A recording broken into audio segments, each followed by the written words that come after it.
ಅಧಿಕಾರಕ್ಕೆ ಬಂದ ನಂತರ ಸ್ವಲ್ಪ ಸಮಯಾವಕಾಶ ನೀಡುವುದು ನಮ್ಮೆಲ್ಲರ ಕರ್ತವ್ಯ.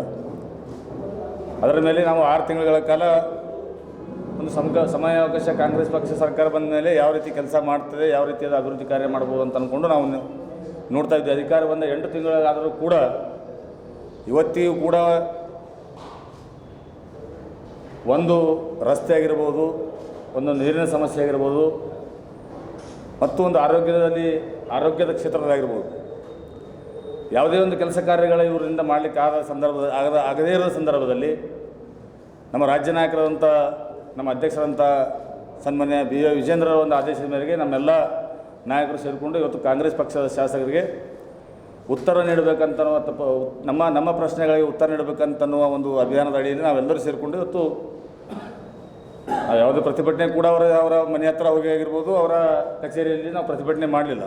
ಒಂದು ವಿರೋಧ ಪಕ್ಷದ ಒಂದು ಜವಾಬ್ದಾರಿ ಸ್ಥಾನದಲ್ಲಿರುವಂಥ ನಾವೆಲ್ಲರ ನಾಯಕರು ಸೇರಿಕೊಂಡು ಅವರಿಗೆ ಮನವಿ ಸಲ್ಲಿಸುವಂಥ ಕೆಲಸ, ನಮ್ಮ ಜನರ ಸಮಸ್ಯೆಗಳು ಇವತ್ತು ಜನಪ್ರತಿನಿಧಿಗಳ ಗಮನ ತರಬೇಕಾದಂಥ ಕರ್ತವ್ಯ ನಮ್ಮ ಮೇಲಿರುವುದರಿಂದ ನಮ್ಮ ಒಂದು ಜವಾಬ್ದಾರಿಯುತವಾದಂಥ ಒಂದು ವಿರೋಧ ಪಕ್ಷವಾಗಿ ನಾವು ಕೆಲಸ ಮಾಡಬೇಕಾಗಿರೋದ್ರಿಂದ ನಾವೆಲ್ಲರೂ ಸೇರಿಕೊಂಡು ಅವರಿಗೆ ಮನವಿ ಸಲ್ಲಿಸುವಂಥ ಕೆಲಸ ನಾವು ಮಾಡಿದ್ವಿ. ಯಾವುದೇ ಒಂದು ಹೋರಾಟ, ಪ್ರತಿಭಟನೆ, ಧಿಕ್ಕಾರ ಆ ರೀತಿಯಾದಂಥ ಕಾರ್ಯಕ್ರಮ ಯಾವುದು ಕೂಡ ನಾವು ಹಮ್ಮಿಕೊಂಡಿಲ್ಲ. ಒಂದು ಸೌಜನ್ಯಯುತವಾಗಿ, ಒಂದು ಜವಾಬ್ದಾರಿಯುತವಾಗಿ ಅವರ ಕಚೇರಿಗಳಿಗೆ ಹೋಗಿದ ಮುಖಾಂತರ ಅವರ ಮನೆಗೆ ನಾವು ಮೊದಲನೇದಾಗಿ ಅವರ ಮನೆಗಳಿಗೆ ಅವರಿಗೆ ಕರೆ ಮಾಡಿ ಅವರ ಆಪ್ತ ಸಿಬ್ಬಂದಿಗೆ ನಾವು ಕರೆ ಮಾಡೋದ್ರ ಮುಖಾಂತರ ನಾವು ಬರ್ತಾ ಇದ್ದೀವಿ. ಮನವಿ ಸಲ್ಲಿಸಲಿಕ್ಕೆ ತಮ್ಮ ಜೊತೆ ನಾವು ಕುಂತು ಮಾತಾಡಬೇಕಾಗಿದ್ದಂಥ ಸಂದರ್ಭದಲ್ಲಿ ಸೌಜನ್ಯಕ್ಕಾದರೂ ಆ ಶಾಸಕರುಗಳು ಅವ್ರ ಮನೆಯಲ್ಲಿರಲಿಲ್ಲ, ಕಚೇರಿಗಳಲ್ಲೂ ಕೂಡ ಇರಲಿಲ್ಲ. ನಾವು ಅಲ್ಲಿರುವಂಥ ಸಿಬ್ಬಂದಿಗೆ ನಮ್ಮ ಮನವಿ ಪತ್ರಗಳನ್ನು ಅವರಿಗೆ ಸಲ್ಲಿಸುವ ಮುಖಾಂತರ ನಮ್ಮ ಕರ್ತವ್ಯವನ್ನು ನಾವು ಮಾಡಿದ್ವಿ. ಅದೇ ಒಂದು ಏನು ಇವರಿಗೆ ವಿರೋಧ ಪಕ್ಷದಲ್ಲಿರುವಂಥವ್ರು ಪ್ರಶ್ನೆ ಮಾಡಬಾರ್ದು. ಒಂದು ಯಾವ ರೀತಿ ಕಲಬುರಗಿಯಲ್ಲಿ ಆಡಳಿತ ಮಾಡ್ತಾ ಇದ್ದಾರಪ್ಪ ಅಂತಂದರೆ ಇವತ್ತು ಉಸ್ತುವಾರಿ ಮಂತ್ರಿಗಳನ್ನು ಹಿಡಿದು ಶಾಸಕರವರೆಗೆ ಯಾರು ಇವರವರಿಗೆ ಜನಪರವಾಗಿ ಪ್ರಶ್ನೆ ಕೇಳ್ತಾರೆ ಅವರೆಲ್ಲರೂ ಕೂಡ ಅವರ ಕಣ್ಣಿಗೆ ಒಂದು ರಾಕ್ಷಸ ರೀತಿಯಲ್ಲಿ ನೋಡುವಂಥ ಪ್ರಕ್ರಿಯೆ ಇವತ್ತು ಕಾಂಗ್ರೆಸ್ ಪಕ್ಷ ಇವತ್ತು ಹುಟ್ಟು ಹಾಕಿದೆ ನಮ್ಮ ಕಲಬುರಗಿ ಜಿಲ್ಲೆಯಲ್ಲಿ. ಎಂದೂ ಕೂಡ ಈ ರೀತಿಯಾದಂಥ ಒಂದು ತುಗಲಕ್ ಆಡಳಿತ ನಮ್ಮ ಜಿಲ್ಲೆಯಲ್ಲಿ ಎಂದೂ ಕೂಡ ಇರಲಿಲ್ಲ. ಯಾಕಂದರೆ ವಿರೋಧ ಪಕ್ಷವರಿಗೆ ಜನರ ಪರವಾಗಿ ದನಿ ಎತ್ತುವಂಥ ಒಂದು ಹಕ್ಕು ಇವತ್ತು ನಮ್ಮ ಬಾಬಾ ಸಾಹೇಬ್ ಅಂಬೇಡ್ಕರ್ ಅವರು ಇವತ್ತು ಸಂವಿಧಾನದಲ್ಲಿ ನೀಡಿದ್ದಾರೆ. ಅದೇ ಒಂದು ಉದ್ದೇಶ ಇಟ್ಟುಕೊಂಡು ಇವತ್ತು ನಿನ್ನೆ ಕಾಂಗ್ರೆಸ್ ಪಕ್ಷ ಆಡಳಿತದಲ್ಲಿರುವಂಥ ಕಾಂಗ್ರೆಸ್ ಪಕ್ಷ ಒಂದು ವಾಹನವನ್ನು ಮಾಡಿಕೊಂಡು ಕಲ್ಯಾಣ ಕರ್ನಾಟಕ ಅಭಿವೃದ್ಧಿ ರಥ ಅಂತನ್ನುವ ಒಂದು ವಾಹನವನ್ನು ಮಾಡಿಕೊಂಡು, ಅದು ಕೂಡ ನಾವು ಯಾವ ರೀತಿ ರಥ ಮಾಡಿ ಯಾವ ರೀತಿ ಅಲ್ಲ, ಯಾವುದೋ ಒಂದು ಒಂದು ವಾಹನ ತೆಗೆದುಕೊಂಡು ಅದರ ಒಳಗಡೆ ಒಂದು ಟಿ ವಿ ಇಟ್ಟುಕೊಂಡು ನಮ್ಮ ಪಕ್ಷದ ಕಚೇರಿಗೆ ಬಂದು ಪಕ್ಷದ ಕಚೇರಿಯಲ್ಲಿ ನಿಂತ್ಕೊಂಡು ಆ ಜಿಲ್ಲಾಧ್ಯಕ್ಷರು ಮತ್ತು ಅಲ್ಲಿರುವಂಥ ಕಾಂಗ್ರೆಸ್ ಪಕ್ಷದ ಒಂದು ಮುಖಂಡರು ಇವತ್ತು ಅಲ್ಲಂಪ್ರಭು ಪಾಟೀಲ್ ಅವರಾಗಿರ್ಬೋದು, ಇವತ್ತು ಒಂದು ಉಸ್ತುವಾರಿ ಮಂತ್ರಿಗಳ ಒಂದು ಕುಮ್ಮಕ್ಕಿನಿಂದ ಇವತ್ತು ನಮ್ಮ ಪಕ್ಷದ ಕಚೇರಿಗೆ ಬಂದು ಅಭಿವೃದ್ಧಿಗಳ ಪರಿಶೀಲನೆ ಮಾಡ್ಬೋದು. ಭಾರತೀಯ ಜನತಾ ಪಕ್ಷದವರು ಏನೇನು ಅಭಿವೃದ್ಧಿಗಳಾಗಿದೆ ತಾವು ತೋರಿಸ್ತೀವಿ ಅಂತನ್ನುವ ನಾವು ಇರದೇ ಇರೋಂಥ ಸಂದರ್ಭದಲ್ಲಿ ಒಂದು ವೇಳೆ ಅವರಲ್ಲಿ ತಾಕತ್ತಿದ್ದರೆ, ಒಂದು ದಮ್ಮಿತ್ತು ಅಂತಂದರೆ ನಮ್ಮೆಲ್ಲರಿಗೂ ಕೂಡ ಮುಂಚಿತವಾಗಿ ಕರೆ ಮಾಡಬೇಕಾಗಿತ್ತು. ನಾವು ಬರ್ತಾಯಿದ್ದೀವಿ, ತಮ್ಮ ಕಚೇರಿಗೆ ಬರ್ತಾಯಿದ್ದೀವಿ, ತಾವೆಲ್ಲರೂ ಅಲ್ಲಿ ಇರಬೇಕಂತಂದಾಗ ನಾವು ಆ ಸವಾಲು ಸ್ವೀಕಾರ ಮಾಡಿ ನಾವು ಇರ್ತಾಯಿದ್ವಿ. ನಾವು ಇರದೇ ಇದ್ದಂಥ ಸಂದರ್ಭದಲ್ಲಿ ಪಕ್ಷದ ಕಚೇರಿಗೆ ಇವತ್ತು ಬಂದು ಕಲ್ಯಾಣ ಕರ್ನಾಟಕ ಅಭಿವೃದ್ಧಿ ರಥ ಅಂತ ಒಂದು ರಥವನ್ನು ತೆಗೆದುಕೊಂಡು ಬಂದು ಏನು ಇವರು ಗನಂದಾರಿ ಕೆಲಸ ಸರ್ಕಾರ ಬಂದ ನಂತರ ಇವತ್ತು 8 ತಿಂಗಳಲ್ಲಿ ಇವತ್ತು ರೈತರಿಗೆ ಇವರ ಜನ್ಮಕ್ಕೆ ನಾಚಿಕೆ ಬರಬೇಕು. ಇವತ್ತು ರೈತರಿಗೆ ಕೊಡಬೇಕಾದಂಥ ಪರಿಹಾರದಲ್ಲಿ 4,000 ರೂಪಾಯಿ ಇವತ್ತು ಕೊಡ್ಲಿಕ್ಕಾಗ್ತಾಯಿಲ್ಲ ಅವರಿಗೆ. ರೈತರ ಸಂಕಷ್ಟದಲ್ಲಿದ್ದಂಥ ಸಂದರ್ಭದಲ್ಲಿ ಇವರಿಗೆ ನೀರು ಕೊಡ್ಲಿಕ್ಕಾಗಿಲ್ಲ. ರೈತರ ಸಂಕಷ್ಟದ ಸಂದರ್ಭದಲ್ಲಿ ಇವರು ವಿದ್ಯುತ್ ಕೂಡ ಕೊಡ್ಲಿಕ್ಕಾಗಿಲ್ಲ. ಇವತ್ತು ಅಭಿವೃದ್ಧಿ ರಥ ತೆಗೆದುಕೊಂಡು ಬಂದಿದ್ದಾರೆ. ಇವತ್ತು ಇವರ ಸರ್ಕಾರದಲ್ಲಿ ಇವತ್ತು ಯಾವ ಸನ್ಮಾನ್ಯ ನರೇಂದ್ರ ಮೋದಿಯವರು ನಮ್ಮ ಕರ್ನಾಟಕ ರಾಜ್ಯಕ್ಕೆ ಎಷ್ಟೆಷ್ಟು ಅನುದಾನ ಇವರು ಆಪಾದನೆ ಮಾಡಿದಾಗ ಇವತ್ತು ಶ್ವೇತಪತ್ರನ ಹೊರಡಿಸುವಂಥ ಕೆಲಸ ನಮ್ಮ ರಾಷ್ಟ್ರದ ನಾಯಕರಾದಂಥ ಹೆಮ್ಮೆ ಪ್ರಧಾನಮಂತ್ರಿ ಸನ್ಮಾನ್ಯ ನರೇಂದ್ರ ಮೋದಿಯವರ ಸರ್ಕಾರ ಇವತ್ತು ಶ್ವೇತಪತ್ರವನ್ನು ಹೊರಡಿಸುವಂಥ ಕೆಲಸ ನಾವು ಮಾಡಿದ್ದೀವಿ. ಒಂದು ವೇಳೆ ಇವರು ಅಷ್ಟೇ ಪ್ರಾಮಾಣಿಕರಾಗಿದ್ದರೆ ಇವರು ಸರ್ಕಾರದಲ್ಲಿ ನಮ್ಮ ಕಲಬುರಗಿ ಜಿಲ್ಲೆಗೆ ಯಾವ್ಯಾವ ಅನುದಾನದಲ್ಲಿ ಯಾವ್ಯಾವ ಅಭಿವೃದ್ಧಿ ಕಾಮಗಾರಿಗಳು ಪ್ರಾರಂಭ ಆಗಿತ್ತು. ಭಾರತೀಯ ಜನತಾ ಪಕ್ಷದ ಸರ್ಕಾರದ ಅವಧಿಯಲ್ಲಿ ಕಲ್ಯಾಣ ಕರ್ನಾಟಕ ಅಭಿವೃದ್ಧಿ ಮಂಡಳಿ ನಿಗಮದಂಥ ಅಪ್ಪುಗೌಡರ ಅಧ್ಯಕ್ಷರಾದ ಸಂದರ್ಭದಲ್ಲಿ ಏನೇನು ಅನುದಾನ ಇವತ್ತು ಬಿಡುಗಡೆಯಾಗಿದೆ, ಏನೇನು ಕಟ್ಟಡಗಳು ಇವತ್ತು ತೆರೆ ಎತ್ತಿ ನಿಂತಿವೆ, ಇವತ್ತು ನಾವು ಮಾಡ್ತಾ ಇದ್ದೀವಿ ಅಂತನ್ನುವ ಒಂದು ಹೇಳಿಕೆಗಳನ್ನು ಕೊಡ್ತಾ ಅದರ ಉದ್ಘಾಟನೆಗಳನ್ನು ಮಾಡುತ್ತಾ ಅದರ ಅಡಿಗಳ ಸಮರ ಮಾಡ್ತಾ ಇವತ್ತು ಮಾಡ್ತಾ ಇರುವಂಥ ಕಾಂಗ್ರೆಸ್ದವರು ಇವತ್ತು ಕಲ್ಯಾಣ ಕರ್ನಾಟಕದ ಅಭಿವೃದ್ಧಿ ಬಗ್ಗೆ ನಮಗೆ ಹೇಳಲಿಕ್ಕೆ ಇವತ್ತು ವ್ಯಾನ್ ತೊಗೊಂಡು ನಮ್ಮ ಕಚೇರಿಗೆ ಬಂದಿದ್ದಾರೆ. ಇವತ್ತು ಅವ್ರು ನಮ್ಮ ಸರ್ಕಾರ ಯಾವ ರೀತಿ ಶ್ವೇತಪತ್ರ ಹೊಡಿಸಿ ಇವತ್ತು ಅವ್ರು ತಾಕತ್ತು ದಮ್ಮಿದ್ದಂದರೆ ಇವತ್ತು ಶ್ವೇತಪತ್ರ ಹೊಡಿಸಲಿ. ಕಲ್ಯಾಣ ಕರ್ನಾಟಕ ಅಭಿವೃದ್ಧಿ ಇವ ಸರ್ಕಾರ ಬಂದ ನಂತರ ಯಾವ್ಯಾವ ಕಾಮಗಾರಿಗಳು ಎಷ್ಟೆಷ್ಟು ಅನುದಾನ ಇವತ್ತು ಬಿಡುಗಡೆ ಮಾಡಿದ್ದಾರೆ, ಯಾವ್ಯಾವ ಕಾಮಗಾರಿಗಳು ಅಡಿಗರ ಸಮಾರಂಭ ಮಾಡಿದ್ದಾರೆ, ಯಾವ್ಯಾವ ಕಾಮಗಾರಿಗಳು ಎಷ್ಟೆಷ್ಟು ದುಡ್ಡು ಸರ್ಕಾರ ಇವತ್ತು ಬಿಡುಗಡೆ ಮಾಡಿದ್ದಾರೆ, ಅವೆಲ್ಲವನ್ನು ಕೂಡ ಬಹಿರಂಗಪಡಿಸುವಂಥ ಕೆಲಸ ಇವತ್ತು ಕಾಂಗ್ರೆಸ್ದವ್ರು ಮಾಡಬೇಕು. ಇವತ್ತು ಅಲ್ಲಂಪುರ ಪಾಟೀಲ್ ಅವರು ನಿನ್ನೆ ಮಾತನಾಡುವಾಗ ಏನು ಸಾಕಷ್ಟು ಒಂದು ಪೌರುಷ ಮಾತುಗಳು ಇವತ್ತು ಆಡಿದ್ದಾರೆ. ಅವರು ತಮ್ಮ ದಕ್ಷಿಣ ಮತಕ್ಷೇತ್ರಕ್ಕೆ ಮತ್ತು ಉಸ್ತುವಾರಿ ಮಂತ್ರಿಗಳು ನಮ್ಮ ಜಿಲ್ಲೆಗೆ ಎಷ್ಟೇಟು ಅನುದಾನ ಇವತ್ತು ಬಂದಂಥ KKIDB ಅನುದಾನ ಅದೇ ಪಕ್ಷದ ಅಧ್ಯಕ್ಷರಾದಂಥ KKIDB ಅಧ್ಯಕ್ಷರಾದಂಥ ಅಜಯ್ ಸಿಂಗ್ ಅವರು ಇವತ್ತು ಆಲ್ರೆಡಿ PRಗೆ ಎಲ್ಲ ಅನುದಾನ ಬಿಡುಗಡೆ ಆದಂಥ ಅನುದಾನ ಟೆಂಡರ್ ಹಂತದಲ್ಲಿರುವಂಥ ಸಂದರ್ಭದಲ್ಲಿ ವಿಡ್ರಾಲ್ ಮಾಡೋದ್ರ ಮುಖಾಂತರ ಅದರಲ್ಲಿ ಒಂದು 15% ಕಮಿಷನ್ ತೆಗೆದುಕೊಂಡು ಇವತ್ತು ಕಮಿಷನ್ ಹೊಡಿಬೇಕು ಅಂತ ನಾವು ಒಂದೇ ಒಂದು ಉದ್ದೇಶದಿಂದ ಇವತ್ತು ಲ್ಯಾಂಡ್ ಅರ್ಮಿಗೆ ಯಾವ ಉಸ್ತುವಾರಿ ಮಂತ್ರಿಗಳು ನಾನು ಕೂಡ ಅವತ್ತು ಸ್ಥಾಯಿ ಸಮಿತಿ ಅಧ್ಯಕ್ಷರ ಸಂದರ್ಭದಲ್ಲಿ ಆ ಒಂದು KDP ಮೀಟಿಂಗಲ್ಲಿ ಭಾಗವಹಿಸಿದಾಗ ಇದೇ ಪ್ರಿಯಾಂಕ್ ಖರ್ಗೆ ಅವರು ಜಿಲ್ಲಾ ಉಸ್ತುವಾರಿ ಮಂತ್ರಿ ಇದ್ದರು. ಆ ಸಂದರ್ಭದಲ್ಲಿ ಒಂದು ಮಾತು ಹೇಳಿದರು, ಯಾವುದೇ ಕಾರಣಕ್ಕೂ ಲ್ಯಾಂಡ್ ಆರ್ಮಿ ಅಪ್ಪ ಅಂತಂದರೆ ಇದು ಲೂಟಿ ಮಾಡುವ ಆರ್ಮಿ ಅಂತನೋ ಮಾತು ಪ್ರಿಯಾಂಕ್ ಖರ್ಗೆ ಹಿಡಿದು ನನ್ನ ನೆನಪಿದೆ. ಆ ಸಂದರ್ಭದಲ್ಲಿ ಯಾವುದೇ ಕಾರಣಕ್ಕೂ ಕೂಡ ಈ ಕಾಮಗಾರಿಗಳು ಯಾವುದೇ ಸಂದರ್ಭ ಕೂಡ ಲ್ಯಾಂಡ್ ಆರ್ಮಿ ಕೊಡಬಾರ್ದಂತನ್ನುವ ಒಂದು ಆದೇಶ ಇದೇ ಪ್ರಿಯಾಂಕ್ ಖರ್ಗೆ ಸಾಹೇಬರು ನಮ್ಮ ಜಿಲ್ಲಾ ಉಸ್ತುವಾರಿ ಮಂತ್ರಿಗಳು ಆ ಸಂದರ್ಭದಲ್ಲಿ ನಾವು ಸ್ಥಾಯಿ ಸಮಿತಿ ಅಧ್ಯಕ್ಷರ ಮಾಡಿದರು. ಅದೇ ಲ್ಯಾಂಡ್ ಆರ್ಮಿ ಯಾಕಂದರೆ ಇವತ್ತು ಲ್ಯಾಂಡ್ ಆರ್ಮಿದವರು 3-4 ವರ್ಷಗಳಲ್ಲಿ ಸತ್ಯ ಹರಿಶ್ಚಂದ್ರ ರೀತಿ ಅವ್ರು ಕಾಣ್ತಾ ಇದ್ದಾರೆ. ಎಲ್ಲ ಕಾಮಗಾರಿಗಳ ಲ್ಯಾಂಡ್ ಆರ್ಮಿಗೆ ಕೊಡೋ ಮುಖಾಂತರ ಆ ಟೆಂಡರ್ ಪ್ರಕ್ರಿಯೆಯಲ್ಲಿರುವಂಥ ಕೆಲಸ ವಿಳಂಬವಾಗುವ ರೀತಿಯಲ್ಲಿ ಇವತ್ತು ಲ್ಯಾಂಡ್ ಆರ್ಮಿಗೆ ಕೊಡೋದ್ರ ಮುಖಾಂತರ ತಮಗೆ ಬೇಕಾದ ಗೊತ್ತಿದ್ದವರಿಗೆ ಲ್ಯಾಂಡ್ ಆರ್ಮಿ ಮುಖಾಂತರ ಕೆಲಸ ಕಾರ್ಯಗಳು ಮಾಡೋದ್ರ ಮುಖಾಂತರ ಅವರಲ್ಲಿ ಕಮಿಷನ್ ಹೊಡೆಯುವಂಥ ಕೆಲಸ ಇವತ್ತು ಎಲ್ಲರೂ ಸೇರ್ಕೊಂಡು ಮಾಡ್ತಾ ಇದ್ದಾರೆ. ಮತ್ತು ನಮಗೆ ಇವತ್ತು ಅವರು ಮಾತು ಹೇಳೋದು ನಮಗೆ ಅಭಿವೃದ್ಧಿ ರಥ ಅಂತೇಳಿ ರಥ ತೋರಿಸಿಕೊಂಡು ಬಂದು ಇಲ್ಲಿ ನಾಟಕ ಮಾಡುವಂಥ ಕೆಲಸ ಇವತ್ತು ಕಾಂಗ್ರೆಸ್ ಪಕ್ಷ ಮಾಡ್ತಾ ಇದೆ. ಇವತ್ತು ಭಾರತೀಯ ಜನತಾ ಪಕ್ಷ ಒಂದು ವಿರೋಧ ಪಕ್ಷವಾಗಿ ಒಂದು ಜವಾಬ್ದಾರಿ ಸ್ಥಾನವಾಗಿ ಜನಪರವಾಗಿ ದನ ಎತ್ತುವಂಥ ಕೆಲಸ ನಾವು ಮಾಡ್ತಾ ಇದ್ದೀವಿ. ಇದೇ ರೀತಿ ಇವರು ಜನ ನಮ್ಮ ಧ್ವನಿ ಆಡಿಸಬೇಕಂತನ್ನುವ ಒಂದು ಉದ್ದೇಶದಿಂದ ಇದೇ ರೀತಿಯಾಗಿ ನಮ್ಮ ಮೇಲೆ ಒತ್ತಡ ಹೇರುವ ಒಂದು ಉದ್ದೇಶದಿಂದ ಇವರು ಯಾರಾದರೂ ಕಾಂಗ್ರೆಸ್ ಪಕ್ಷದವರು ನಾವು ಯಾರಾದರೂ ಹೆರುತ್ತೀವಿ ಅಂತ ತಿಳ್ಕೊಂಡಿದ್ರೆ ಅದು ತಪ್ಪು. ನಾವು ಕೂಡ ಈ ತಮ್ಮನ್ನು ನಡೆದೇ ಸರಿಪಡಿಸಿಕೊಳ್ಳದೇ ಇದ್ದರೆ ಮುಂಬರುವ ದಿನಗಳಲ್ಲಿ ನಾವು ಕೂಡ ನಿಮ್ಮ ಕಚೇರಿಗೆ ಬಂದು ನಿಮ್ಮ ಕಚೇರಿಗೆ ಎದುರಿಗೆ ಟೆಂಟಾಡಿ ಅಲ್ಲಿ ಉಪವಾಸ ಸತ್ಯಾಗ್ರಹ ಮಾಡುವಂಥ ಕೆಲಸ ಲೆಕ್ಕ ಕೇಳುವಂಥ ಕೆಲಸ ನಾವೆಲ್ಲರೂ ಸೇರಿಕೊಂಡು ಮಾಡ್ತೀವಿ ಅಂತೇಳಿ ಈ ಸಂದರ್ಭದಲ್ಲಿ ಅವರಿಗೆ ನಾನು ಈ ಸಂದರ್ಭದಲ್ಲಿ ಎಚ್ಚರಿಕೆಯನ್ನು ಕೊಡ್ತಾ ಇದ್ದೀನಿ. ಮತ್ತು ಮುಂಬರುವ ದಿನಗಳಲ್ಲಿ ಕಾಂಗ್ರೆಸ್ ಪಕ್ಷದ ಪ್ರತಿಯೊಂದು ತಪ್ಪುಗಳನ್ನು ಎತ್ತಿ ತೋರಿಸುವ ಮುಖಾಂತರ ಜನರಿಗೆ ತಿಳಿಸುವಂಥ ಕೆಲಸ ಭಾರತೀಯ ಜನತಾ ಪಕ್ಷ ಮಾಡ್ತದೆ. ಭಾರತೀಯ ಜನತಾ ಪಕ್ಷ ಯಾವಾಗಲೂ ಕೂಡ ಹೆದರುವಂಥ ಪ್ರಶ್ನೆ ಇಲ್ಲ. ನಮ್ಮ ನಾಯಕರು ಇವತ್ತು ಚಂದು ಪಾಟೀಲ್ ಅವರಾಗಿರ್ಬೋದು, ಅಪ್ಪುಗೌಡರಾಗಿರ್ಬೋದು, ಮಾಲಿಕೆ ಗುತ್ತೇವರಾಗಿರ್ಬೋದು, ನಮ್ಮ ಉಮೇಶ್ ಯಾದವ್ ಅವರಾಗಿರ್ಬೋದು, ಸುಭಾಷ್ ಗುತ್ತೇವರಾಗಿರ್ಬೋದು, ರಾಜ್ಕುಮಾರ್ ಪಾಟೀಲ್ ತೆಲುಗುರಾಗಿರ್ಬೋದು, ಬಸವರಾಜ ಮತ್ತಿಮೂಡವರಾಗಿರ್ಬೋದು, ಎಲ್ಲರೂ ಕೂಡ ಬೇರೆ ಬೇರೆ ಕೆಲಸಗಳಿಂದ ಇವತ್ತು ವಿಧಾನಸಭೆಯಲ್ಲಿ ಅಧಿವೇಶನ ಇದೆ. ಇವತ್ತು ನಮ್ಮ ರಾಜ್ಯದ ಕೆಲಸಕ್ಕೆ ನಮ್ಮ ಉಮೇಶ್ ಯಾದವ್ ಅವರು ಒಂದು ವೈಯಕ್ತಿಕ ಕೆಲಸಕ್ಕೆ ಇದು ಬಾಂಬೆಗೆ ಹೋಗಿದ್ದಾರೆ. ಎಲ್ಲರೂ ಕೂಡ ಇವತ್ತು ನಮ್ಮ ಫೋನ್ ಮುಖಾಂತರ ತಿಳಿದಾರೆ. ತಾವು ಯಾರು ಕೂಡ ಅಲ್ಲಿ ಹಿಂದೆ ಸರಿಯುವಂಥ ಪ್ರಶ್ನೆ ಇಲ್ಲ. ನಾವೆಲ್ಲರೂ ಸೇರಿಕೊಂಡು ಇಲ್ಲಿರುವಂಥ ಪ್ರತಿಯೊಬ್ಬ ನಮ್ಮ ಶಾಸಕರು, ಸಂಸದರು, ಮಾಜಿ ಶಾಸಕರು, ವಿಧಾನ ಪರಿಷತ್ ಸದಸ್ಯರು, BG ಪಾಟೀಲ್ ಅವರು, ಅಮರನಾಥ್ ಪಾಟೀಲ್ ಅವರು, ನಮೋಶ್ವರ್ ಆಗಿರ್ಬೋದು, ನಮ್ಮಲ್ಲಿರುವಂಥ ಪ್ರತಿಯೊಬ್ಬರು ಕೂಡ ಕಾರ್ಯಕರ್ತರ ಜೊತೆಯಲ್ಲಿ ಕೂಡಿ ತಕ್ಕ ಉತ್ತರ ಕಾಂಗ್ರೆಸ್ ಪಕ್ಷಕ್ಕೆ ನೀಡುವಂಥ ಕೆಲಸ ನಾವು ಮಾಡ್ತೀವಿ. ಸುನೀಲ್ ವಲ್ಲಪುರರು ಕೂಡ ಪ್ರತಿಯೊಬ್ಬರು ಕೂಡ ಇವತ್ತು ನಮ್ಗೆ ಕರೆ ಮಾಡಿ ನೀವು ಅವ್ರಿಗೆ ಉತ್ತರ ಕೊಡ್ರಿ, ಮುಂದೆ ನಾವು ಎಲ್ಲ ಜೊತೆಯಲ್ಲಿದ್ದೀವಿ. ನಾವೆಲ್ಲರೂ ಸೇರಿಕೊಂಡು ಕಾಂಗ್ರೆಸ್ ಪಕ್ಷದ ವಿರುದ್ಧ ಮುಂದಿನ ದಿನಗಳಲ್ಲಿ ಹಂತ ಹಂತವಾಗಿ ಹಾಕುವುದರ ಮುಖಾಂತರ ಇವರಿಗೆ ಉತ್ತರ ನೀಡುವಂಥ ಕೆಲಸ ನಾವು ಮಾಡ್ತೀವಿ ಅಂತೇಳಿ ಈ ಸಂದರ್ಭದಲ್ಲಿ ನಾನು ಹೇಳ್ತಾ ಇದ್ದೀನಿ. BY ವಿಜೇಂದ್ರ ಅಣ್ಣವರು ಆದೇಶ ಮ್ಯಾಗ ಏನು ನಾವೆಲ್ಲ ಲೀಡರ್ಸ್ಗಳು ಅಪ್ಪುಗೌಡ್ರ ನೇತೃತ್ವನಾಗ ನಮ್ಮ ಶಿವರಾಜ್ ರದ್ದೇವಾಡಿ ಅನ್ನೋರ ನೇತೃತ್ವನಾಗ ಎಲ್ಲ ಲೀಡರ್ಸ್ ಕಲ್ತು ಹೋಗಿ ಎಲ್ಲ MLA ಅವ್ರ ಮನೆಗೆ ಹೋಗಬೇಕು, ಶಾಂತಿ ರೀತಿಲಿಂದ ಹೋಗಿ ಮೆಮೊಡಮ್ ಸಲ್ಸ್ ಬರಬೇಕಂತಂತೇಳಿ ಆ ಆದೇಶ ಪ್ರಕಾರ ನಾವು ಅಪ್ಪುಗೌಡರು, ಶಿವರಾಜ್ ರದ್ದೇವಾಡಿಯರು ಎಲ್ಲೋ ಹೋಗಿ ಮತ್ತು ನಮ್ಮ ಪ್ರಧಾನ ಕಾರ್ಯದರ್ಶಿಯಾದ P ರಾಜೀವ್ ಅವ್ರು ಹೇಳಿರೋರು ಹೆಚ್ಚಿಗೆ ಜನನೂ ಹೋಗ್ಬೇಡ್ರಿ, ಅಲ್ಲಿ ಹೆಚ್ಚಿಗೆ ಕೂಗಬೇಡ್ರಿ, ಏನು ಗದ್ದಲು ಮಾಡಬೇಡ್ರಿ, ವೆರಿ ಸಿಸ್ಟಮೆಟಿಕ್ ಆಗಿ ಒಳ್ಳೆಯ ರೀತಿಯಿಂದ ಮಾಡಂತಂತ ಹೇಳಿ ಆ ಆದೇಶದಿಂದ ನಾವು ಮಾಡಿ ಬಂದಿದ್ದೆವು. ಅದೇ ಥರ ನಿನ್ನೆ ಬೆಳಗ್ಗೆ ನಮಗೆ ಗೊತ್ತಾಯಿತು, ಒಂದಿಷ್ಟು ಪೊಲೀಸ್ ಜನ ಫೋನ್ ಹಚ್ಚಿದ್ರು ನಮಗೆ, ನೀವೇನು ಬರ್ತಾ ಇದ್ದೀರೇನು ನಿಮ್ಮ ಪಾರ್ಟಿ ಆಫೀಸಿಗೆ ಅಂತೇಳಿ. ನಾವು ಹೇಳಿದ್ರು ನಮ್ದೇನು ಯಾವ್ದು ಮೀಟಿಂಗ್ ಇಲ್ಲ, ಏನೂ ಇಲ್ಲ, ಇವತ್ತೇನು ನಾವು ಬರ್ತಾ ಇಲ್ಲ. ಅವ್ರು ಹೇಳಿದ್ರು ಇಲ್ಲ, ಕಾಂಗ್ರೆಸ್ ಅವ್ರು ಏನೋ ರಥ ತೊಗೊಂಡು ಬಂದಿದ್ದಾರೆ, ಇಲ್ಲೆಲ್ಲ ಸಿಕ್ಕಾಪಟ್ಟೆ ಡಿಸ್ಟರ್ಬೆನ್ಸ್ ಆಗ್ತಾ ಇದೆ, ಜನಕ್ಕೆ ತೊಂದರೆ ಆಗ್ತಾ ಇದೆ, ತಾವು ಯಾರು ಬರ್ತೀರಂತೇಳಿ. ನಾ ಅದು ನಮ್ಗೆ ಯಾರಿಗೂ ಕಾಲ್ ಮಾಡಿಲ್ಲ ಅಂತೇಳಿ ತಕ್ಷಣ ನಮ್ಮ ಅಧ್ಯಕ್ಷರೇನು ಕೇಳ್ದ ಮತ್ತು ಅಪ್ಪುಗೌಡರೇನು ಕೇಳ್ದನ, ನಮಗೇನು ಕರೆದಿಲ್ಲ ಅವರು. ನಾವು ಅವ್ರ ಕಚೇರಿಗೆ ಅವ್ರ ಮನೆಗೆ ಹೋಗ್ಬೇಕಂತಂದರೆ ಅವ್ರು ಎಲ್ಲ PAಗೆ ಫೋನ್ ಹಚ್ಚಿ ವಿನಂತಿ ಮಾಡ್ಕೊಂಡಿದ್ದೆವು, ಎಲ್ಲರಪ್ಪ ಶಾಸಕರುಗಳು ಅವರೇ ಪರೇಶಾನ್ ಆಗ್ಯಾರ, ಇವರಿಬ್ಬರು ಯಾಕೆ ಹೊಂಟಾರ ನಂಬಲ್ಲ ಅಂತಂತೇಳಿ. ಅವ್ರು ಒಟ್ಟ ನಮಗೆ ನೀನು ಯಾರೂ ಕಾಲ್ ಮಾಡಿಲ್ಲ. ನೀನು ಬಂದು ಒಂದು ರಥಯಾತ್ರೆ ಅಂತಂತೇಳಿ ನಾವೊಂದು ಏನೋ ತಿಳಿದೆವು, ಸಿದ್ದರಾಮಯ್ಯ ಅವ್ರ ನೇತೃತ್ವನಾಗ DK ಶಿವಕುಮಾರ್ ನೇತೃತ್ವನಾಗ ಒಂದು ರಥ ಮಾಡ್ಯಾರವರು. ಅದ್ರಾಗ ನಮ್ಮಂಗೆ ಭಾರತೀಯ ಜನತಾ ಪಾರ್ಟಿ ಹ್ಯಾಂಗೆ ವಿಡಿಯೋ ಮಾಡಿ ವಿತ್ ಪ್ರೂಫ್ ಕೆ ಸಾಥ, ವಿತ್ ಡಾಕ್ಯುಮೆಂಟ್ ಕೆ ಸಾಥ ಏನು ಕಳಿಸ್ತಾರಂತ ತಿಳಿದೆವು. ಬಟ್ ನಮ್ಗೆ ಗೊತ್ತಿಲ್ಲ.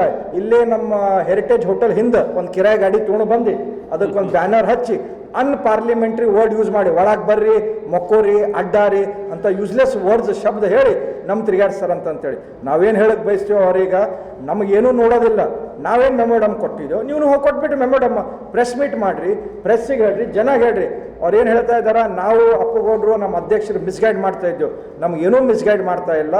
ನಮ್ಮ ಸರ್ಕಾರ ಇದ್ದಾಗ, ಅಪ್ಪುಗೌಡರು ಶಾಸಕರಿದ್ದಾಗ, KKDB ಚೇರ್ಮನ್ ಇದ್ದಾಗ ನಾವು ನಮ್ಮ ತಂದೆಯವರು ಅನುದಾನಾಗ, CM ಸ್ಪೆಷಲ್ ಫಂಡ್ನಾಗ, ಕಾರ್ಪೊರೇಷನ್ ಫಂಡ್ನಾಗ ನಾವು ಏನೇನು ಕೆಲಸ ಮಾಡಿದ್ದೆವು. ಪ್ರತಿ ದಿವಸ ಒಂದು ಏರಿಯಾ, ಒಂದು ಗಲ್ಲಿ, ಒಂದು ವಾರ್ಡ್ನಾಗ ನಾವು ಅಭಿವೃದ್ಧಿಗಳು ಮಾಡ್ತಾ ಇದ್ದೆವು. 9 ತಿಂಗಳಾಯಿತು. ಇಲ್ಲೇ ನಮ್ಮ ಮೇಯರ್ ಸಾಹೇಬ್ರು, ನಮ್ಮ ಸಂಘಟರ ಕಾರ್ಪೊರೇಷನ್ ಕಮಿಷನರ್ಗೂ ಮಾತಾಡೀನಿ. ಅವ್ರು ಖುದ್ದು ಹೇಳಿದ್ದಾರೆ 9 ತಿಂಗಳಾಯಿತು, 1 ರೂಪಾಯಿನೂ ಗುಲ್ಬರ್ಗ ನಾರ್ತ್ ಆ್ಯಂಡ್ ಸೌತ್ನಾಗ ಹೊಸದು ಯಾವಾದೂ ಯೋಜನೆ ಆಗಿಲ್ಲ, ಯಾವಾದೂ ಉದ್ಘಾಟನೆ ಆಗಿಲ್ಲ ಅಂತಂತ ಹೇಳಿದ್ದಾರೆ ಅವರು. ಯಾವಾಗಿದೆ ಅಂತಂದರೆ ಅಪ್ಪುಗೌಡರು ಅನುದಾನ ಏನು ಉಳಿದಿತ್ತು ಕೆಲಸ ನಾವೇನು ಮಾಡಿದ್ದೆವು, ನಮ್ಮ ಸಚಿವರಾದ ನಿರಾಣಿ ಸಾಹೇಬ್ರು DMF ಫಂಡ್ ಏನಿತ್ತು ಅವು ಓಪನಿಂಗ್ ಮಾಡಿದ್ದಾರೆ ಅವರೇ. ಸೊ ಅದಕ್ಕೆ ದಯವಿಟ್ಟು ಇಲ್ಲಿ ತಮಗೆ ಯಾರಿಗೆ ಮಿಸ್ಗೈಡ್ ಮಾಡೋದಿಲ್ಲ, ನಮಗೇನು ಶೋ ಪುಟಪ್ ಮಾಡೋದಿಲ್ಲ. ನೇರವಾಗಿ ನೀವು ಏನೇನು ಫಂಡ್ ತಂದಿರಿ, ನಿಮ್ಮ ಸೆಕ್ರೆಟ್ರೇಟ್ ವಿಧಾನಸೌಧನಾಗ ನಾವು ಮಾತಾಡಿದ್ದೆವು. ಅವ್ರು ಹೇಳ್ತಾರೆ ನಾವು MLA ಲಾಡನೆ 1 ರೂಪಾಯಿನೂ ಬಿಟ್ಟಿಲ್ಲ. ಮತ್ತು ನೀವು ಯಾಕೆ ಕೆಲಸ ಮಾಡಿರಿ? ಸೊ ಅದಕ್ಕೆ ಮಂದಿಗ ನೀವು ಸುಮ್ಮನೆ ಹಚ್ಚೋದು ಕೆಲಸ ಬಂದ್ ಮಾಡಬೇಕು. ನೇರವಾಗಿ ಏನು ಮಾಡಿರಿ ನಿಮ್ಮ ಲಿಸ್ಟ್ ಕೊಡ್ರಿ. ಆ ಲಿಸ್ಟ್ ನಿಮ್ಮ ಹತ್ರ ಇತ್ತಂತಂದ್ರೆ ನಾವೇ ಬಂದು ತೊಗೋತೀವಿ. ಅದಕ್ಕೆ ಮುಂದಿನ ಬರೋ ದಿನಗಳಾಗ ನೀವು ಇದೇ ಥರ ಮಿಸ್ಗೈಡ್ ಮಾಡಬೇಡ್ರಿ. ಸುಳ್ಳು ಹೇಳಿ, ಸುಳ್ಳು ಆಶ್ವಾಸವನ್ನು ಹೇಳಿ ಏನು ಗೆದ್ದಿದ್ದೀರಿ ಅದ್ರ ತಕ್ಕ ನಡೀರಿ. ಇಲ್ಲಕ್ಕಂದ್ರೆ ಬರೋ ದಿನಗಳಾಗ ನಿಮಗೆ ಜನ ಮತ್ತೊಂದು ಪಾಠ ಕಳಿಸ್ತಾರೆ ಅಂತ ಹೇಳಕ್ಕೆ ಬಯಸ್ತೀವಿ. ಕಾಂಗ್ರೆಸ್ಸಿನ ರಾಜ್ಯದಲ್ಲಿರುವಂಥ ಸರ್ಕಾರ ಪ್ರತಿನಿತ್ಯ ಕೇಂದ್ರದ ಮೇಲೆ ಗೂಬೆ ಕೂಡಿಸುವಂಥ ಕೆಲಸ ಮಾಡ್ತಾ ಇದೆ. ಅವರು ದಿಲ್ಲಿಗೆ ಹೋಗಿ ಅಲ್ಲಿ ಒಂದು ಪ್ರತಿಭಟನೆ ಮಾಡಿ ಕೇಂದ್ರದಿಂದ ಅನುದಾನ ಬರ್ತಾ ಇಲ್ಲ ಅಂತ ಅನ್ನುವ ಒಂದು ಆಪಾದನೆಯನ್ನು ಮಾಡಿರುವಂಥ ಹಿನ್ನೆಲೆಯಲ್ಲಿ ಇಡೀ ರಾಜ್ಯಾದ್ಯಂತ ನಮ್ಮ ರಾಜ್ಯದ ಅಧ್ಯಕ್ಷರಾದಂಥ BY ವಿಜೇಂದ್ರ ಅವರು ಇಡೀ ರಾಜ್ಯದಲ್ಲಿರುವಂಥ ಎಲ್ಲ ಕಾಂಗ್ರೆಸ್ ಪಕ್ಷದ ಶಾಸಕರ ಹತ್ರ ಹೋಗಿ ಅವರಿಗೆ ಮನವಿಯನ್ನು ಸಲ್ಲಿಸಬೇಕು ಅಂತ ಹೇಳಿ ಕರೆಯನ್ನು ಕೊಟ್ಟಿದ್ದರು. ಆ ಕರೆಯನ್ನು ನಾವು ಅತ್ಯಂತ ಶಾಂತ ರೀತಿಯಿಂದ ಅವರವರ ಮನೆಗಳಿಗೆ ಹೋಗಿ ಅವ್ರ ಹತ್ರ ನಮ್ಮ ಚಂದು ಪಾಟೀಲ್ ಅವರು ಹೇಳ್ದಂಗೆ ಅವರ ಒಂದು ಸಮಯವನ್ನು ಕೇಳಿ ನಾವು ಅವರ ಮನೆಗೆ ಹೋಗಿ ಶಾಂತ ರೀತಿಯಿಂದ ಅವರಿಗೆ ಮನವಿಯನ್ನು ಸಲ್ಲಿಸಿ ಅಲ್ಲಿಂದ ನಾವು ಪತ್ರಿಕೆ ಮತ್ತು ಮಾಧ್ಯಮದ ಮುಖಾಂತರ ನಮ್ಮ ಜಿಲ್ಲೆಯಲ್ಲಿ ಆಗ್ತಾ ಇರುವಂಥ ಅನ್ಯಾಯದ ಬಗ್ಗೆ, ಕಾಂಗ್ರೆಸ್ ಸರ್ಕಾರ ಮಾಡ್ತಾ ಇರುವಂಥ ಅನ್ಯಾಯದ ಬಗ್ಗೆ ಇವತ್ತು ನಾವು ಅಲ್ಲಿ ಪತ್ರಿಕೆ ಮುಖಾಂತರ ನಾವು ಹೇಳಿರುವಂಥದ್ದು. ಅದನ್ನು ಆದಮೇಲೆ ಕಾಂಗ್ರೆಸ್ ಕಚೇರಿಯಿಂದ ನಮ್ಮ ಕಚೇರಿಗೆ ಒಂದು ರಥವನ್ನು ನಮ್ಮ ಶಿವರಾಜ್ ಪಾಟೀಲ್ ಅಣ್ಣವರು ಹೇಳ್ದಂಗೆ ಒಂದು ಬಾಡಿಗೆ ವಾಹನವನ್ನು ತಗೊಂಡು ಬಂದು ನಮ್ಮ ಕಚೇರಿ ಎದುರುಗಡೆ, ಭಾರತೀಯ ಜನತಾ ಪಕ್ಷದ ಕಚೇರಿ ಎದುರುಗಡೆ ಅವರು ಒಂದು ಪ್ರತಿಭಟನೆಯನ್ನು ಮಾಡಿದ್ದಾರೆ.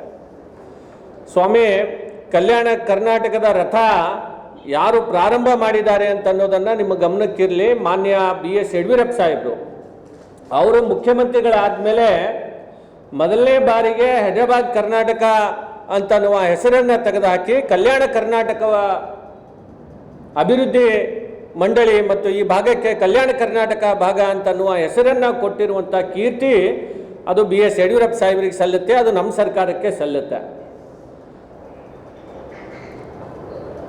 ಅದೇ ರೀತಿ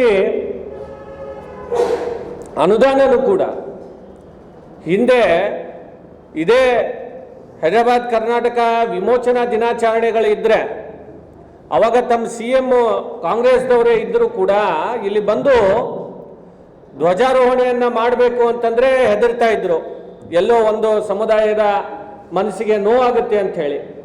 ನಮ್ಮ ಸರ್ಕಾರದ ಅವಧಿಯಲ್ಲಿ ಪ್ರತಿ ಬಾರಿ ಮಾನ್ಯ ಮುಖ್ಯಮಂತ್ರಿಗಳು ಬಂದು ಮೊದಲನೇ ಬಾರಿಗೆ ಮುಖ್ಯಮಂತ್ರಿ ಆದ ತಕ್ಷಣವೇ ಈ ಭಾಗದ ಜನರ ಏನು ಕೂಗಿತ್ತೋ, ಈ ಭಾಗಕ್ಕೆ ಹೈದರಾಬಾದ್ ಕರ್ನಾಟಕ ಅನ್ನೋದನ್ನು ತೆಗೆದು ಕಲ್ಯಾಣ ಕರ್ನಾಟಕ ಅಂತ ಹೇಳಿ ಇದಕ್ಕೆ ನಾಮಕರಣವನ್ನು ಮಾಡಬೇಕು ಅಂತ ಹೇಳಿ ಏನು ಕೂಗಿತ್ತು, ಆ ಒಂದು ಕೆಲಸವನ್ನು ಮಾನ್ಯ ಯಡಿಯೂರಪ್ಪ ಸಾಹೇಬರು ಮುಖ್ಯಮಂತ್ರಿಗಳಾದ ತಕ್ಷಣವೇ ಇದರ ಒಂದು ಮರುನಾಮಕರಣವನ್ನು ಮಾಡಿ ಕಲ್ಯಾಣ ಕರ್ನಾಟಕ ಅಂತ ಹೇಳಿ ನಿಗಮ ಮಂಡಳಿಯನ್ನು ಅದಕ್ಕೆ ಮರುನಾಮಕರಣವನ್ನು ಮಾಡಿ ಅದಕ್ಕೆ ಸಂಪೂರ್ಣವಾದಂಥ ಅನುದಾನವನ್ನು ಕೊಡುವಂಥದ್ದು ಕಾರ್ಯ ಮಾನ್ಯ ಯಡಿಯೂರಪ್ಪ ಸಾಹೇಬರ ನೇತೃತ್ವದಲ್ಲಿ, ನಮ್ಮ ಸರ್ಕಾರದ ನೇತೃತ್ವದಲ್ಲಿ ಆಗೋದು ಪ್ರಾರಂಭ ಆಗಿದೆ.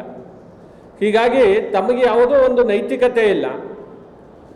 ತಮ್ಮ ರಥ ಏನು ತಾವು ತಂದಿದ್ದೀರಿ, ಮುಂದಿನ ದಿನಗಳಲ್ಲಿ ನಮ್ಮ ರಥನೂ ಕೂಡ ಓಡಾಡ್ತಾ ಇದೆ ಇಡೀ ಜಿಲ್ಲಾದ್ಯಂತ. ವಿಕಸಿತ ಭಾರತ ರಥ ಕೇಂದ್ರದಲ್ಲಿ ಮಾನ್ಯ ಮೋದಿಜಿಯವರು ಮಾಡಿರುವಂಥ ಸಾಧನೆಯ ರಥ ಇಡೀ ಭಾರತದಾದ್ಯಂತ ಓಡಾಡ್ತಾ ಇದೆ. ನಿಮ್ಮ ಕಚೇರಿ ಎದುರುಗಡೆನೂ ಕೂಡ ನಾವು ಮುಂದಿನ ದಿನಗಳಲ್ಲಿ ನಮ್ಮ ರಥವನ್ನು ತಗೊಂಡು ಬಂದು ಮಾನ್ಯ ಕೇಂದ್ರ ಸರ್ಕಾರ ಮೋದಿಜಿಯವರು ತಾವೇನು ಡೆಲ್ಲಿಗೆ ಹೋಗಿ ಹೋರಾಟ ಮಾಡ್ತಾ ಇದ್ದೀರಲ್ಲ, ತಾವು ಡೆಲ್ಲಿಗೆ ಹೋಗುವಂಥದ್ದು ಅವಶ್ಯಕತೆ ಇಲ್ಲ, ನಿಮ್ಮ ಕಚೇರಿ ಎದುರುಗಡೆನೆ ತಂದು ನಾವು ರಥ ನಿಲ್ಲಿಸುತ್ತೇವೆ. ಆ ರಥದ ಮುಖಾಂತರ ತಾವು ಮಾನ್ಯ ಮೋದಿಜಿಯವರು ಮಾಡಿರುವಂಥ ಇಡೀ ದೇಶದಲ್ಲಿ ಮಾಡಿರುವಂಥ ಸಾಧನೆಯನ್ನು ತಾವು ಆ ರಥದ ಮುಖಾಂತರ ಮತ್ತು ತಮಗೆ ನಾವು ಪುಸ್ತಕವನ್ನು ಅಭಿವೃದ್ಧಿ ಮಾಡಿರುವಂಥ ಪುಸ್ತಕನ ಕೂಡ ಇವತ್ತು ತಮ್ಮ ಕಚೇರಿಯಲ್ಲಿ ಕೊಡುವಂಥ ಕೆಲಸ ನಾವು ಮಾಡ್ತೇವೆ. ಇವತ್ತು ಏನು ನಮ್ಮ ಅಧ್ಯಕ್ಷರು ಹೇಳ್ದಂಗೆ ಕಾಂಗ್ರೆಸ್ ಪಕ್ಷಕ್ಕೆ ಯಾವುದೇ ಒಂದು ನೈತಿಕತೆ ಇಲ್ಲ. 8 ತಿಂಗಳಾಯಿತು ಸರ್ಕಾರ ಬಂದು. ಈ ಭಾಗದಲ್ಲಿ ಬರಗಾಲ ಆಗಿದೆ, ರೈತರು ಭಾಳಷ್ಟು ಸಂಕಷ್ಟದಲ್ಲಿದ್ದಾರೆ. ನಮ್ಮ ತೊಗರೆ ಬೆಳೆಗೆ ಇಲ್ಲಿವರೆಗೂ ಕೂಡ ಖರೀದಿ ಕೇಂದ್ರಗಳನ್ನು ಪ್ರಾರಂಭ ಮಾಡಲಿಲ್ಲ, ಇಲ್ಲಿವರೆಗೂ ಅದಕ್ಕೆ ಬೆಂಬಲ ಬೆಲೆಯನ್ನು ಹೆಚ್ಚಿಸುವಂಥದ್ದು ಮಾಡಲಿಲ್ಲ.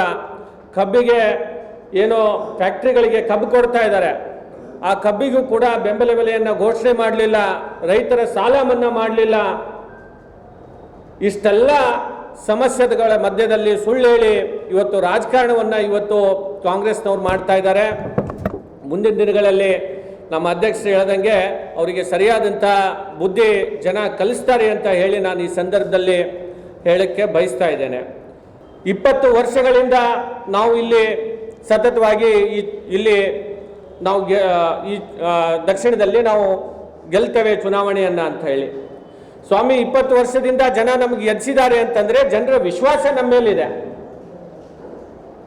ಪೂಜ್ಯ ತಂದೆಯವರಾದಂಥ ಚಂದ್ರಶೇಖರ್ ಪಾಟೀಲ್ ರೇವೂರವರು ಅವರು ಸತತವಾಗಿ 2 ಬಾರಿ ಇಲ್ಲಿ ಗೆದ್ದಿರುವಂಥದ್ದು. ಅವರ ಒಂದು ಅಭಿಮಾನದಿಂದ ಜನರು ಅವ್ರು ಮಾಡಿರುವಂಥ ಕೆಲಸದಿಂದ ಅವರನ್ನು ಗುರುತಿಸಿ ಇವತ್ತಿನ ದಿವಸ ಅವರಿಗೆ ಅವಕಾಶ ಕೊಟ್ಟಿರುವಂಥದ್ದು. ನಾವು ಚಂದ್ರಶೇಖರ್ ಪಾಟೀಲ್ ರೇವೂರವರು ರಾಜಕಾರಣಕ್ಕೆ ಬರೋಕ್ಕಿಂತ ಮುಂಚೆ ನಮ್ಮ ಔಷಧ ವ್ಯಾಪಾರಿಗಳ ಸಂಘದ ಅಧ್ಯಕ್ಷರಾಗಿ ಮೊದಲನೇ ಅಧ್ಯಕ್ಷರಾಗಿ ಅವರು ಕೆಲಸ ಮಾಡಿದ್ದಾರೆ. ಆ ಸಂಘದಲ್ಲಿ ಅವರು ಕೆಲಸ ಮಾಡಿದ್ದಕ್ಕಾಗಿ ಅಧ್ಯಕ್ಷರಾಗಿದ್ದಕ್ಕಾಗಿ ನಮ್ಮ ಸುಮಾರು 60 ವರ್ಷ ಈ ಔಷಧ ವ್ಯಾಪಾರದಲ್ಲಿ ನಮ್ಮ ಕುಟುಂಬ ಇರೋದ್ರಿಂದ ಅವರಿಗೆ ಒಂದು ಗೌರವವನ್ನು ಸೂಚಿಸಬೇಕು ಅಂತ ಹೇಳಿ ಆ ಸಂಘದವರು 10 ವರ್ಷದಿಂದನೇ ಅವರ ಒಂದು ಹೆಸರಿನಿಂದ ಭವನವನ್ನು ಮಾಡಬೇಕು ಅಂತ ಹೇಳಿ ಅವರ ಹೆಸರನ್ನು ಇವತ್ತು ಇಟ್ಟು ಅಲ್ಲಿ ಒಂದು ಭವನವನ್ನು ಕಟ್ಟಡವನ್ನು ಆಗಿದೆ. ಅದಕ್ಕೂ ಕೂಡ ತಾವು ಅಸೂಯೆಯನ್ನು ತೋರಿಸ್ತಾ ಇದ್ದಾರೆ. ನಮ್ಮ ಸಹೋದರರಾದಂಥ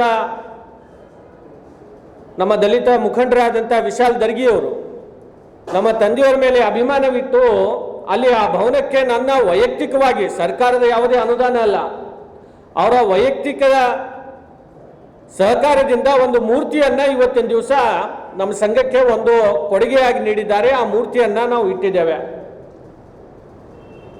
ಅದಕ್ಕೂ ಕೂಡ ತಾವು ಇವತ್ತು ಅಸೂಯೆಯನ್ನು ಇವತ್ತಿನ ದಿವಸ ತೋರಿಸ್ತಾ ಇದ್ದಾರೆ.